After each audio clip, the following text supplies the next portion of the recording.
Hello ನಮಸ್ಕಾರ, ನೀವು ನೋಡ್ತಾ ಇದ್ದೀರಾ ಏಷ್ಯಾನೆಟ್ ಸುವರ್ಣ ನ್ಯೂಸ್ನ ಟ್ರೆಂಡಿಂಗ್ ಎಟ್ 10. ನಾನು ರಕ್ಷತ್ ಶೆಟ್ಟಿ. ಮಧ್ಯಪ್ರಾಚ್ಯದಲ್ಲಿ ಶುರುವಾಗಿರುವಂಥ ಯುದ್ಧ ಭಾರತದಲ್ಲಿ ದೊಡ್ಡ ಮಟ್ಟದ ಪರಿಣಾಮವನ್ನು ಬೀರ್ತಾ ಇದೆ. ಸಿಲಿಂಡರ್ ವಿಚಾರದಲ್ಲಂತೂ ಭಾರತದ ಜನ ಪರದಾಡುವಂಥ ಪರಿಸ್ಥಿತಿ ನಿರ್ಮಾಣ ಆಗಿದೆ. ಕಮರ್ಷಿಯಲ್ ಸಿಲಿಂಡರ್ನ ವಿಚಾರದಲ್ಲಿ ಈಗ ಈ ಸಂಕಷ್ಟದ ಸಮಯದಲ್ಲಿ ರಾಜಕಾರಣವೂ ಕೂಡ ಪ್ರವೇಶ ಮಾಡಿದೆ. ಈ ಪರಿಸ್ಥಿತಿ ಬರೋದಕ್ಕೆ ಪ್ರಧಾನಿ ನರೇಂದ್ರ ಮೋದಿ ಅವರೇ ಕಾರಣ. ಜನ ಪರದಾಡ್ತಾ ಇದ್ರೆ, ಹೋಟೆಲ್ ಉದ್ಯಮಿಗಳು ಒದ್ದಾಡ್ತಾ ಇದ್ರೆ ಅದಕ್ಕೆ ಕಾರಣ ಆಗಿರೋದು ಕೇಂದ್ರ ಸರ್ಕಾರ ಅಂತ ಕಾಂಗ್ರೆಸ್ ನಾಯಕರು ಹೇಳ್ತಾ ಇದ್ರೆ, ಬಿಜೆಪಿ ಹೇಳ್ತಿದೆ ಇಲ್ಲ ರೀ, ಇರೋ ಸಿಚುವೇಶನ್ ಹಂಗಿದೆ, ಇದ್ದಿದ್ದನ್ನ ಕರೆಕ್ಟ್ ಆಗಿ ಹ್ಯಾಂಡಲ್ ಮಾಡ್ತಾ ಇದೆ ಕೇಂದ್ರ ಸರ್ಕಾರ ಅಂತ. ಇಲ್ಲಿ ಆರೋಪ ಪ್ರತ್ಯಾರೋಪಗಳ ಮಧ್ಯೆ ವಾಸ್ತವ ಏನು ಅನ್ನೋದು ಕೂಡ ಬಹಳ ಮುಖ್ಯ. ಸಿಲಿಂಡರ್ಗೆ ರಾಜಕೀಯ ಬೆಂಕಿ ಬಿದ್ದಿದೆ. ಈಗ ಮಧ್ಯಪ್ರಾಚ್ಯದಲ್ಲಿ ಯುದ್ಧ ಕಂಟಿನ್ಯೂ ಆಗಿದೆ. ಭಾರತೀಯ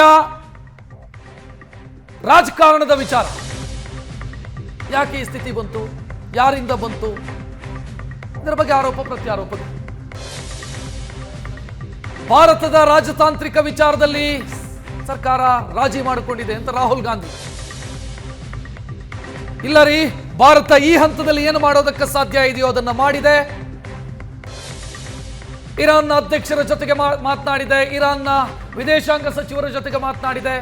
ನಿನ್ನೆ ತಾನೇ ಸ್ಟ್ರೈಟ್ ಆಫ್ ಹಾರ್ಮೋಸ್ ಇಂದ ಒಂದು ಹಡಗು ಭಾರತವನ್ನು ಪ್ರವೇಶಿಸಿ ಆಗಿದೆ ಅಥವಾ ಭಾರತಕ್ಕೆ ಎಂಟ್ರಿ ಆಗಿದೆ, ಭಾರತಕ್ಕೆ ಬಂದಾಗಿದೆ. ಇದೆಲ್ಲವೂ ಕೂಡ ಭಾರತದ ರಾಜತಾಂತ್ರಿಕ ಪ್ರಯತ್ನದ ಪ್ರತಿಫಲ ಅನ್ನೋದು ಬಿಜೆಪಿ ಕೊಡ್ತಾ ಇರುವಂತ ಉತ್ತರ.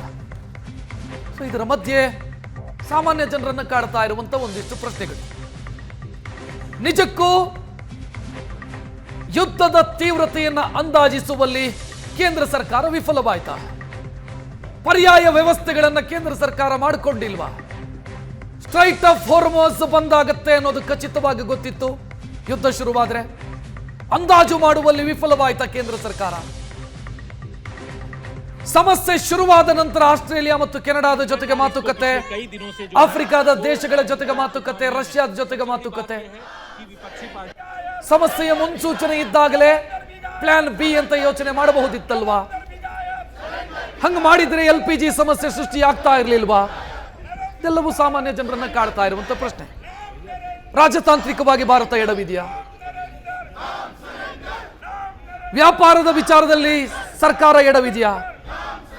ಯುದ್ಧ ಆ ಎರಡು ದೇಶಗಳ ಮಧ್ಯೆ ಅಥವಾ ಯುದ್ಧ ಮಧ್ಯಪ್ರಾಚ್ಯದಲ್ಲಿ ನಡೀತಾ ಇದ್ರೆ ಭಾರತ ಅದನ್ನು ಅಂದಾಜಿಸುವಲ್ಲಿ ವಿಫಲವಾಯ್ತಾ? ಕಾಂಗ್ರೆಸ್ ಹೌದು ಅಂತ ಹೇಳ್ತಿದೆ, ಬಿಜೆಪಿ ಇಲ್ಲ ಅಂತ ಹೇಳ್ತಿದೆ.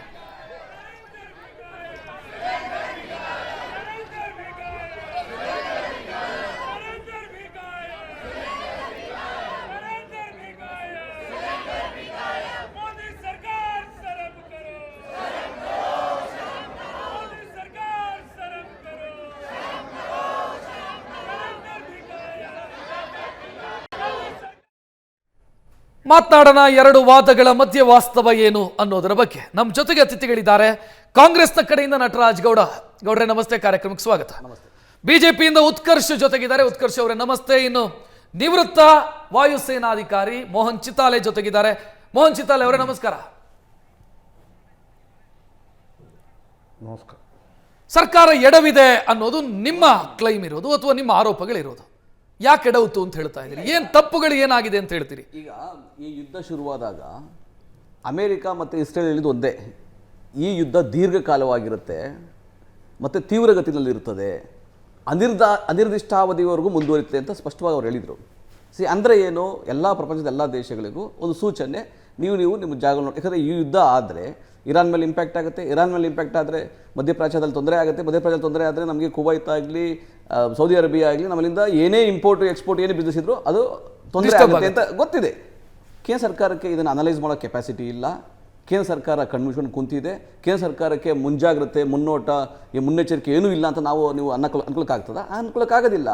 ಅಲ್ಲಿ ನಮ್ಗೆ ಏನು ತೊಂದರೆ ಆಗುತ್ತೆ, ಅದಕ್ಕೆ ನಾವು ಏನು ಪರ್ಯಾಯ ಅನ್ನೋದು ಕೇಂದ್ರ ಸರ್ಕಾರಕ್ಕೆ ಮುಂಜಾಗ್ರತೆ ಇರಬೇಕು, ಅದು ಸ್ಪಷ್ಟವಾಗಿ ಇರಬೇಕು. ಅದು ಇಲ್ಲ, ಆ ಜ್ಞಾನ ಆ ಅನುಭವ ಈ ಕೇಂದ್ರ ಸರ್ಕಾರದಲ್ಲಿ ಕೊರತೆಯಲ್ಲಿ ಕಾಣ್ತಾ ಇದೆ ಅಂತ ನಮ್ಗೆ ಅನಿಸ್ತದೆ. ಯಾಕಂದರೆ ಅವ್ರಿಗೆ ಈಗ ತೊಂದರೆ ಆಗುತ್ತೆ ಅಂದಾಗ ಹೌದು ರಷ್ಯಾ ಜೊತೆಗೆ ಮಾತುಕತೆ ಅಲ್ಲ, ನಮ್ಗೆ ಏನು ಸಪ್ಲೈ ಮಾಡ್ತಿದ್ರೆ ಡಬಲ್ ಮಾಡಿ, ಆಸ್ಟ್ರೇಲಿಯಾ ಡಬಲ್ ಮಾಡಿ, ಅಮೆರಿಕ ತೊಗೊತೀರಾ, ಕೆನಡಾ ತೊಗೊತೀರಾ, ನೀವು ನಾರ್ವೆ ತೊಗೊತೀರಾ, ಏನೇ ತೆಗೆದುಕೊಳ್ಬೇಕಾದ್ರೂ ಕೂಡ ನೀವು ಡಬಲ್ ಮಾಡಿ.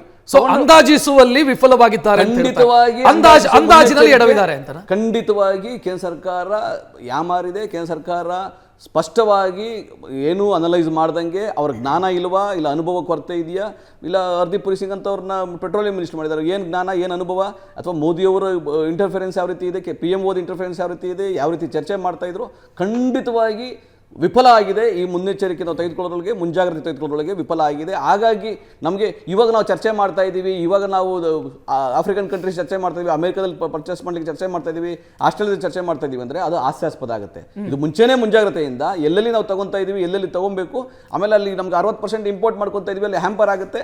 ರಷ್ಯಾ ಮುಖಾಂತರ ನಾವೇನು ತಗೋಬಹುದು, ಅಥವಾ ಅಮೆರಿಕಾದಿಂದ ಏನು ತಗೋಬಹುದು, CNG LPG ಅಲ್ಲಿಂದ ಹೆಂಗೆ ನಾವು ತಗೊಳ್ಬೋದು ಅನ್ನೋದನ್ನ ಮುಂಜಾಗ್ರತೆಯಿಂದ ಮಾಡಬೇಕಾಗಿತ್ತು. ಇವತ್ತು ಅವ್ರು ಚರ್ಚೆ ಮಾಡ್ತಾ ಇರ್ತಕ್ಕಂಥದ್ದು, ಇನ್ನೂ ಇದು ಒಂದು ವಾರ ಯುದ್ಧ ಮುಂದುವರೆದ್ರೆ ದೇಶದಲ್ಲಿ ಇನ್ನೂ 10 ದಿನಗಳ ಕಾಲ ಹಾಹಾಕಾರ ಇದ್ದೇ ಇರ್ತದೆ. ಆ ರೀತಿಯಾಗಿ ಕೇಂದ್ರ ಸರ್ಕಾರ ಇದು ಮ್ಯಾನ್ ಮೇಡ್, ಇವ್ರು ಮಾಡಿಕೊಂಡು ಸ್ವಯಂಕೃತ ಅಪರಾಧ ಇದು.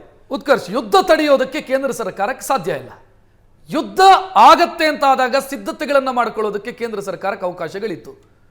ಸಿದ್ಧತೆಯಲ್ಲಿ ಮತ್ತು ಅಂದಾಜಿನಲ್ಲಿ ಕೇಂದ್ರ ಸರ್ಕಾರ ಎಡವಿದೆ ಅಂತ ಹೇಳೋದು ಸರ್. ನೋಡಿ, ಒಂದು ಲೆಟ್ಸ್ ಬಿ ವೆರಿ ಪ್ರಾಕ್ಟಿಕಲ್. ನಡೀತಾ ಇರ್ತಕ್ಕಂಥ ಜಿಯೋ ಪೊಲಿಟಿಕಲ್ ವಾರ್ ಆಯ್ತಾ. ಸೊ ನಮಗೆ ಬೇಕೋ ಬೇಡವೋ 85% ಕ್ರೂಡ್ ಆಯಿಲ್ ನಾವು ಇಂಪೋರ್ಟ್ ಮಾಡ್ಕೊಳ್ತೀವಿ ಆ ದೇಶಗಳಿಂದ.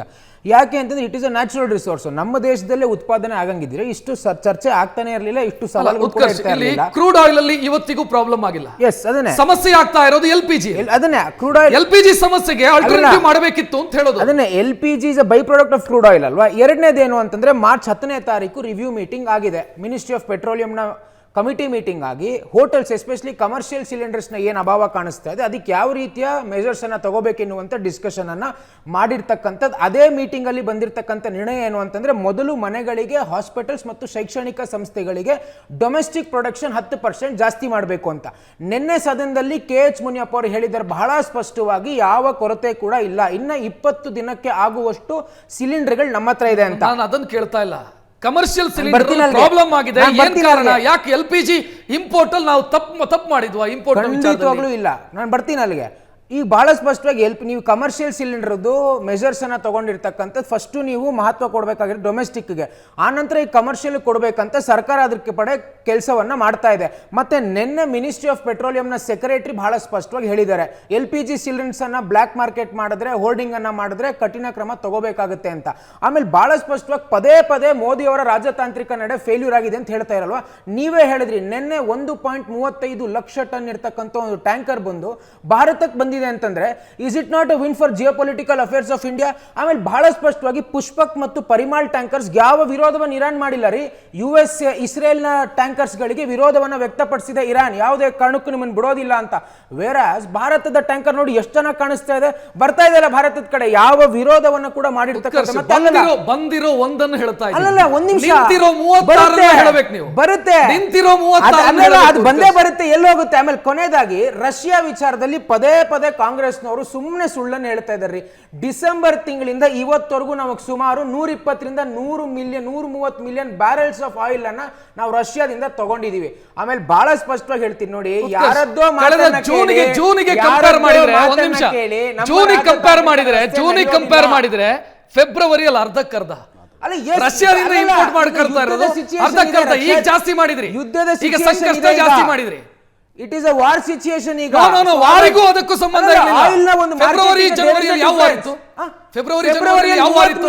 ರಷ್ಯಾದಿಂದ ಯಾಕೆ ಕಡಿಮೆ ಮಾಡ್ಕೊಂಡ್ರಿ? ಡಿಸೆಂಬರ್ ಅಲ್ಲಿ 36 ಮಿಲಿಯನ್, ಜನವರಿಯಲ್ಲಿ 38 ಅಂಕಿಅಂಶ, ಫೆಬ್ರವರಿಯಲ್ಲಿ ಜೂನಿಗೆ ಕಂಪೇರ್ ಮಾಡ್ಬೇಕು. ನೀವು ಜೂನಿಗೆ ಕಂಪೇರ್ ಮಾಡ್ಬೇಕು, 2025 ಜೂನಿಗೆ ಕಂಪೇರ್ ಮಾಡ್ಬೇಕು. ನಮ್ಮ ರಾಜತಾಂತ್ರಿಕ ವ್ಯವಸ್ಥೆ ನಡೆಯೋದಿಲ್ಲ. ಇಂಥ ಸಂದಿಗ್ಧ ಪರಿಸ್ಥಿತಿಯಲ್ಲಿ ಕೂಡ ಇರಾನ್ ಯಾವುದೇ ರೆಸ್ಟ್ರಿಕ್ಷನ್ ಅನ್ನ ನಮ್ಮ ಇಂಡಿಯನ್ ಆಯಿಲ್ ಟ್ಯಾಂಕರ್ಸ್ ಗೆ ಹಾಕದೇ ಇರ್ತಕ್ಕಂಥದ್ದು ನಮ್ಮ ವಾಸ್ತವ ಹಂಗಿಲ್ಲ. ಇಲ್ಲಿವರೆಗೆ ಒಂದು ಹಡಗು ಬಂದಿರೋದನ್ನು ಹೇಳ್ತಾ ಇದ್ದೀರಿ. ಬರುತ್ತೆ ಅದೇ ಮೆಜರ್ಸ್ ಅನ್ನ ಮೊನ್ನೆ ಜಯಶಂಕರ್ ಅವರು ಮಾತನಾಡ್ತಾ ಇದ್ದಾರೆ. ನಾನು ಮೋಹನ್ ಚಿತಾಲೆ ಅವರನ್ನ ಕೂಡ ಇನ್ಕ್ಲೂಡ್ ಮಾಡ್ಕೋತೀನಿ. ಮೋಹನ್ ಚಿತಾಲೆ ಅವರ ಎರಡೂ ಅಭಿಪ್ರಾಯ ಸರಿಯಾಗಿ ನಿಭಾಯಿಸಿದೆ ಅನ್ನೋದು ಬಿಜೆಪಿ ಹೇಳ್ತಾ ಇರೋದು, ಇಲ್ಲ ರೀ ತಪ್ಪುಗಳಾಗಿದೆ ಅಂತ ಕಾಂಗ್ರೆಸ್ ಹೇಳ್ತಾ ಇರೋದು.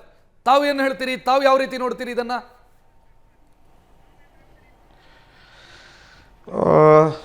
ಸರ್ ಎಲ್ಲರಿಗೂ ನಮಸ್ಕಾರ. ನೋಡಿ, ಇದರಲ್ಲಿ ಎರಡು ವ್ಯೂ ಪಾಯಿಂಟ್ಗಳು ನಾನು ಶಾಂತಿಯಿಂದ ಕೇಳಿಸ್ಕೊಂಡೆ. ನಂದು ಇದು ವಾಯ್ಸ್ ಎಕ್ಕೋ ಆಗ್ತಾ ಇದೆ, ಸ್ವಲ್ಪ ಸರಿ ಮಾಡ್ತೀರಾ?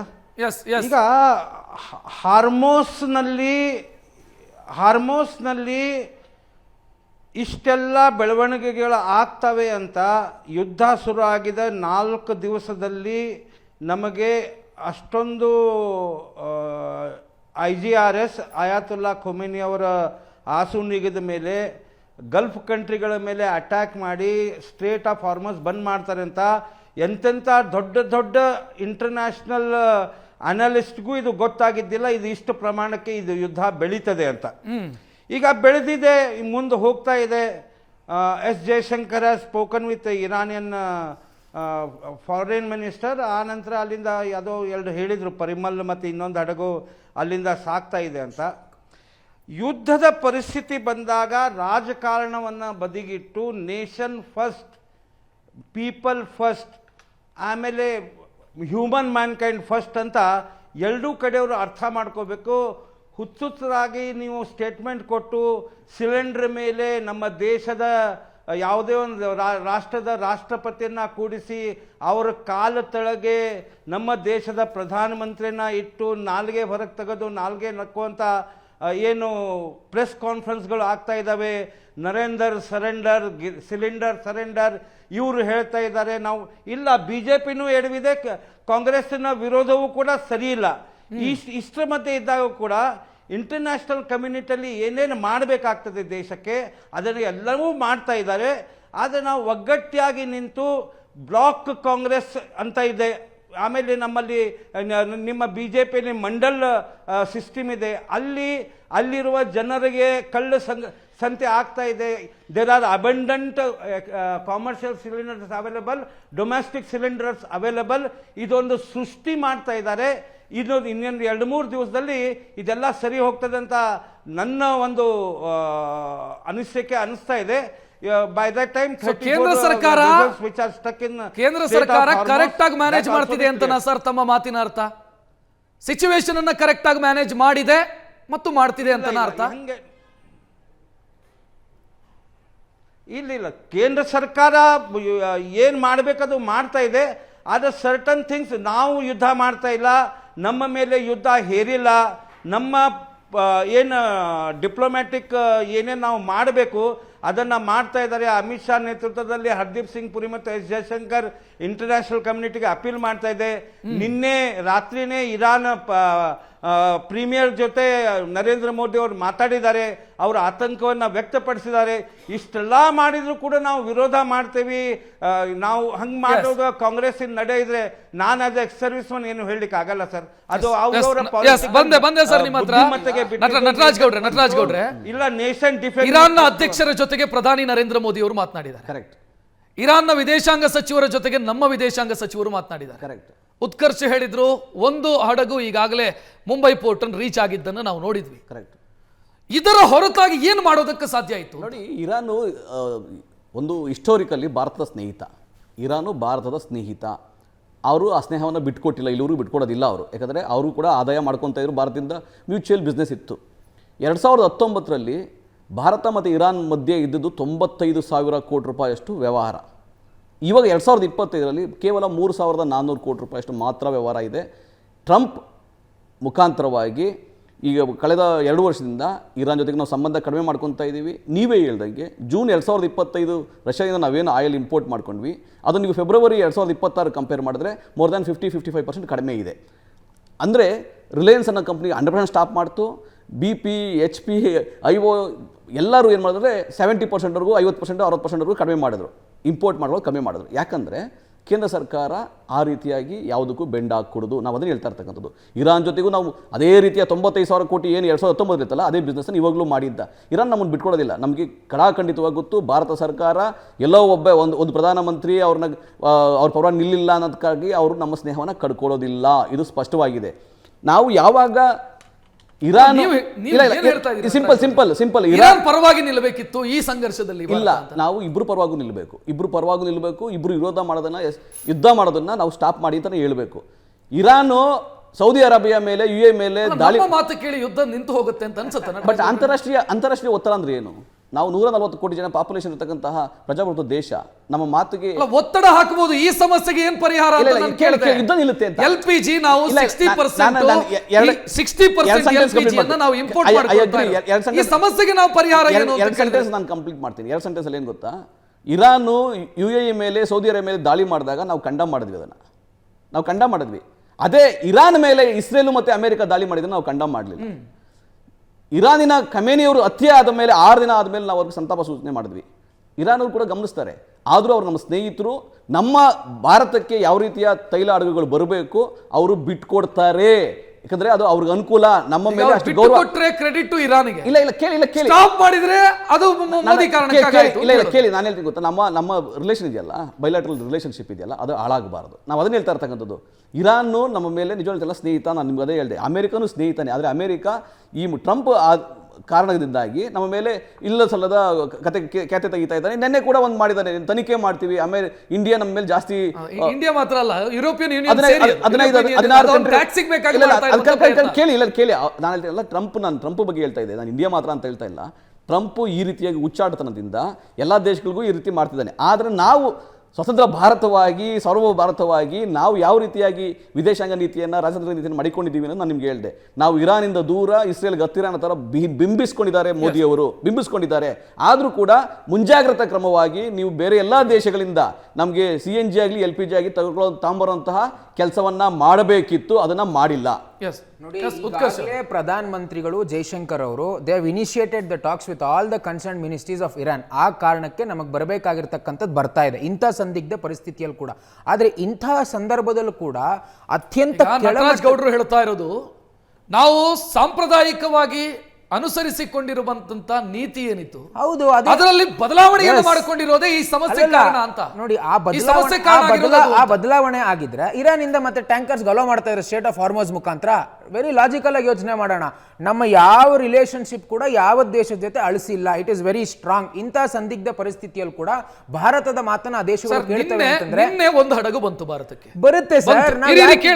ನಂತರದ ಕೇಳಿ, ನಂತರ ಒಂದು ವಿಡಿಯೋ ರಿಲೀಸ್ ಆಯ್ತು, ಮುಸ್ತಫಾ ಖಮೇನಿ ಅವರ ವಿಡಿಯೋ ರಿಲೀಸ್ ಆಯ್ತು. ಆ ವಿಡಿಯೋದಲ್ಲಿ ಕ್ಲಿಯರ್ ಆಗಿ ಹೇಳ್ತಾರೆ ಇನ್ನು ಯಾವ ಹಡಗುಗಳನ್ನು ಹೋಗೋದಕ್ಕೆ ಬಿಡಲ್ಲ. ಅಲ್ಲ, ಸಿ ಅದು ನಮಗೆ ಕ್ಲಿಯರ್ ಆಗಿ ಹೇಳ್ತಾರೆ ಅವರು ಆ ವಿಡಿಯೋದಲ್ಲಿ. ನೋಡಿ, ನೀವು ಒಂದು ಹಡಗು ಬಂದ ಕ್ರೆಡಿಟ್ ಅನ್ನು ಪಡ್ಕೊಳ್ತೀರಿ. ಅಲ್ಲ, ಸಮಸ್ಯೆಯಿಂದ ಸೃಷ್ಟಿಯಾಗಿರುವಂತಹ ಸಮಸ್ಯೆಗೆ ನಾವು ಕಾರಣ ಅಲ್ಲ ಅಂತ ಹೇಳ್ತೀವಿ. ಖಂಡಿತವಾಗ್ಲೂ ನಾನು ಮುಗಿಸ್ಬಿಡ್ತೀನಿ ಒಂದು ನಿಮಿಷ. ಈಗ ಇಂಟರ್ನ್ಯಾಷನಲ್ ಅಫೇರ್ಸ್ ನಾವು ಅನ್ಕೊಂಡಷ್ಟು ಸುಲಭ ಇರೋದಿಲ್ಲ. ನಾವು ಬಹಳ ಸ್ಪಷ್ಟವಾಗಿ ಹೇಳ್ತಾ ಇದೀವಿ, ಕೇಂದ್ರ ಸರ್ಕಾರ ಯಾವ ಮೆಜರ್ಸ್ ಅನ್ನ ತಗೋಬೇಕು ಅದನ್ನ ತಗೊಂಡಿದೆ. ಆ ಕಾರಣಕ್ಕೆ ನಮಗೆ ಸಿಗಬೇಕಾದಂತ ಸವಲತ್ತುಗಳು ಇಂಟರ್ನ್ಯಾಷನಲ್ ಅಫೇರ್ಸ್ ಹೋಟೆಲ್ಗಳು ಬಂದಾಗ್ತಾ ಇರೋದು. ಈಗ ಇಲ್ಲ, ಅದಕ್ಕೆ ಮಾಡ್ತಿದೀವಲ್ಲ, ರಿವ್ಯೂ ಮೀಟಿಂಗ್ ಮಾಡಿ ಅದಕ್ಕೆ ಏನ್ ಕೊಡಬೇಕು ಸಹಕಾರವನ್ನು ಕೊಡ್ತಾ ಇದೆ. ಈಗ ನಾವು ಹೇಳ್ತಿರೋಂಥದ್ದು, ನೀವು ಬೇರೆ ದೇಶಗಳನ್ನ ನೋಡಿ, ಬಾಂಗ್ಲಾದೇಶ್, ಶ್ರೀಲಂಕಾ, ಚೈನಾದಲ್ಲಿ ಆಲ್ರೆಡಿ ಅವ್ರು ಆಯಿಲ್ ರಿಸರ್ವ್ಸ್ ನ ಯೂಸ್ ಮಾಡ್ತಾ ಇದ್ದಾರೆ. ಯೂನಿವರ್ಸಿಟಿಗಳು, ಶಾಲಾ ಕಾಲೇಜುಗಳನ್ನು ಮುಚ್ತಾ ಇದ್ದಾರೆ. ಆ ಪರಿಸ್ಥಿತಿ ದೇಶಕ್ಕೆ ಬಂದಿಲ್ಲ. ಈಗ ಕಾಂಗ್ರೆಸ್ ಹಾಗಾದ್ರೆ ಕಾಂಗ್ರೆಸ್ ಎಕ್ಸ್ಪೆಕ್ಟೇಷನ್ ಏನಾಗಾದ್ರೆ ಇವ್ರ ರೀತಿ 2013ರಲ್ಲಿ ವೀರಪ್ಪ ಮೊಯ್ಲಿ ಅವರು ಹೇಳಿದ್ರಲ್ಲ, ಪೆಟ್ರೋಲ್ ಬಂಕ್ ಮುಚ್ಚಬೇಕು 8 ಗಂಟೆ ಆದ್ಮೇಲೆ. ಚೀನಾ ಜೊತೆ ಕಂಪೇರ್ ಮಾಡಿ, ಚೀನಾದಲ್ಲಿ ಪ್ರಾಬ್ಲಮ್ ಆಗಿಲ್ಲ, ಬಂದಿಲ್ಲ ಸರ್. ಚೀನಾ ತನ್ನ ಹಡಗುಗಳನ್ನ ಹಾರ್ಮೋಸ್ ಇಂದ ಪಾಸ್ ಮಾಡ್ಕೊಳ್ತಾ ಇದೆ. ಅಲ್ಲ, ಮಾಡ್ಕೊಳ್ತಾ ಇದೆ. ಆಲ್ರೆಡಿ ಅವ್ರು ಆಯಿಲ್ ರಿಸರ್ವ್ಸ್ ಅನ್ನು ಯೂಸ್ ಮಾಡ್ತಾ ಇದ್ದಾರೆ. ನಮ್ಮ ದೇಶಕ್ಕೆ ಇವ್ರ ರೀತಿ 13ರಲ್ಲಿ 8 ಗಂಟೆ ಆದ್ಮೇಲೆ ಪೆಟ್ರೋಲ್ ಬಂಕ್ ಮುಚ್ಚಬೇಕೆನ್ನುವಂತ ದುರ್ದೈವ ದೇಶಕ್ಕೆ ಬಂದಿಲ್ಲ ಇವತ್ತು. ಯಾಕೆ ಅಂತಂದ್ರೆ ಮೋದಿ ನೇತೃತ್ವದ ಸರ್ಕಾರ ಇದೆ. ಆಮೇಲೆ ಬಹಳ ಸ್ಪಷ್ಟವಾಗಿ ಹೇಳ್ತೀನಿ, ಇಂಥ ಸಂದಿಗ್ಧ ಪರಿಸ್ಥಿತಿಯಲ್ಲಿ ಕೂಡ ರಾಜಕೀಯ ಬೇಳೆಕಾಳು ಬೇಯಿಸ್ಕೋತಾರೆ ಅಂತಂದ್ರೆ ಎಷ್ಟರ ಮಟ್ಟಿಗೆ ಸರಿ ಇವತ್ತು ಯಾವ ರೀತಿ ಕಾರಣ ಆಗ್ತಾರೆ ಮೋದಿ? ವಿಪಕ್ಷದ ಜವಾಬ್ದಾರಿ ದೇಶ ಸಮಸ್ಯೆಯಲ್ಲಿದ್ದಾಗ ಸಹಕರಿಸಬೇಕೇ ವಿನಃ ಅದ್ರಲ್ಲಿ ರಾಜಕಾರಣ ಮಾಡಲ್ಲ. ಆಮೇಲೆ ಇನ್ನೊಂದು ರಕ್ಷಿತ್, ನೀವೇ ಮೀಡಿಯಾ ಫ್ಯಾಕ್ಟ್ ಚೆಕ್ ಮಾಡಿದಾಗ ಎಷ್ಟೋ ಗ್ಯಾಸ್ ಏಜೆನ್ಸಿಗಳು ಅವ್ರು ಇಟ್ಕೊಂಡು ಸಿಲಿಂಡರ್ಸ್ ಅನ್ನ ಕೊಡದೇ ಇರ್ತಕ್ಕಂಥದ್ದು, ಅದು ಕೂಡ ತಪ್ಪಾಗ್ತದೆ. ರಾಹುಲ್ ಗಾಂಧಿ ಅವರು ಮುಂಚೆನೆ ಹೇಳಿದ್ರು ಮುನ್ನೆಚ್ಚರಿಕೆ ಇರಬೇಕು. ಆ ಮುನ್ನೆಚ್ಚರಿಕೆ ಇಲ್ಲ. ಇದು ನಾನು ನಿಮ್ಗೆ ಹೇಳ್ತಾ ಇರೋದು. ಆರ್ಥಿಕ ಪರಿಸ್ಥಿತಿ ದೇಶಕ್ಕೆ ಮೋದಿ ಓಡಕ್ತಾ ಇರೋದು ಪಾರ್ಲಿಮೆಂಟ್ ಇಂದ ಮೋದಿ ಓಡಕ್ತಾ ಇರೋದು. ರಾಹುಲ್ ಗಾಂಧಿ ಅವರು ನೀವು ಉತ್ತರ ಕೊಡಿ ದೇಶಕ್ಕೆ ಅಂತ, ದೇಶಕ್ಕೆ ಉತ್ತರ ಕೊಡಿ ಅಂದ್ರೆ ಪ್ರಧಾನಮಂತ್ರಿಗಳು ಓಡಕ್ತಾ ಇದ್ದಾರೆ. ನಟರಾಜ್ ಗೌಡ್ರೆ, ನಾನು ಉತ್ಕರ್ಷ್ ಎತ್ತಿರುವಂತ ಪ್ರಶ್ನೆ ಇಷ್ಟೇ, ಸಮಸ್ಯೆ ಇದ್ದಂತ ಸಂದರ್ಭದಲ್ಲಿ ರಾಜಕಾರಣಕ್ಕೆ ಪ್ರವೇಶ ಕೊಡಬಾರದು. ರಾಜ ಸಮಸ್ಯೆ ಇದೆ, ದೇಶದಲ್ಲಿ ಪ್ರಾಬ್ಲಮ್ಗಳು ಆಗ್ತಿದಾವೆ, Problem ಓಕೆ, ಅದನ್ನ correct, ಒಪ್ಕೊಳ್ತೀವಿ. correct. ಅದನ್ನ ಅವರು ಒಪ್ಕೊಳ್ತಾ ಇದ್ದಾರೆ, ಹೌದು ಸಮಸ್ಯೆಗಳಾಗ್ತಾ ಇದೆ. ಹಾಗಂತ ಅದ್ರಲ್ಲಿ ರಾಜಕಾರಣ ಮಾಡ್ತಾ ಹೋದ್ರೆ ಇಲ್ಲ ಕೇಳಿ, ದೇಶದ ಪರಿಸ್ಥಿತಿ ಏನಾಗುತ್ತೆ? ದೇಶದ ಪರಿಸ್ಥಿತಿ ಏನಾಗಬಹುದು? ದೇಶದ ಪರಿಸ್ಥಿತಿ ಇನ್ನೂ ವಿಷಮ ಸ್ಥಿತಿಗೆ ಹೋಗಬಾರದು. ಈ ಯುದ್ಧ ಶುರುವಾದಾಗ್ಲೇ ನೀವು ಮೌನವಾಗಿರಬೇಡಿ. ನೀವು ಅಮೆರಿಕದ ಪರವಾಗಿ ವಾಲ್ಬೇಡಿ. ಕೇಳಿಸ್ಕೊಳ್ಳಿ, ಯುದ್ಧ ಶುರುವಾದಾಗ್ಲೇ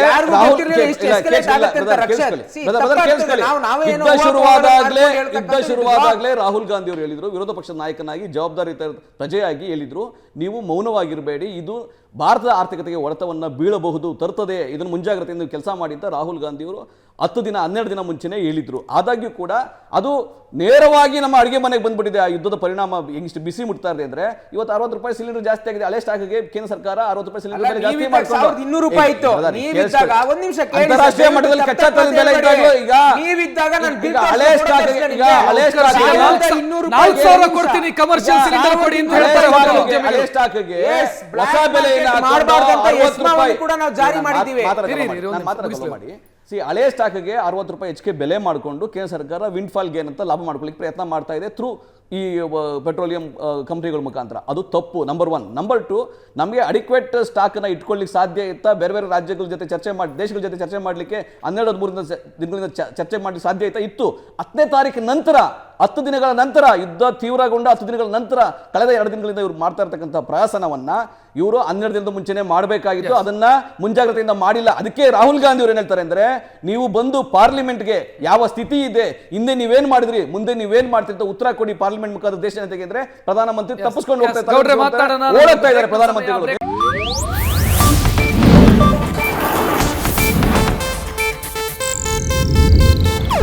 ಇದು ಏಷ್ಯಾನೆಟ್ ನ್ಯೂಸ್ ನೆಟ್ವರ್ಕ್ ಪ್ರಸ್ತುತಿ.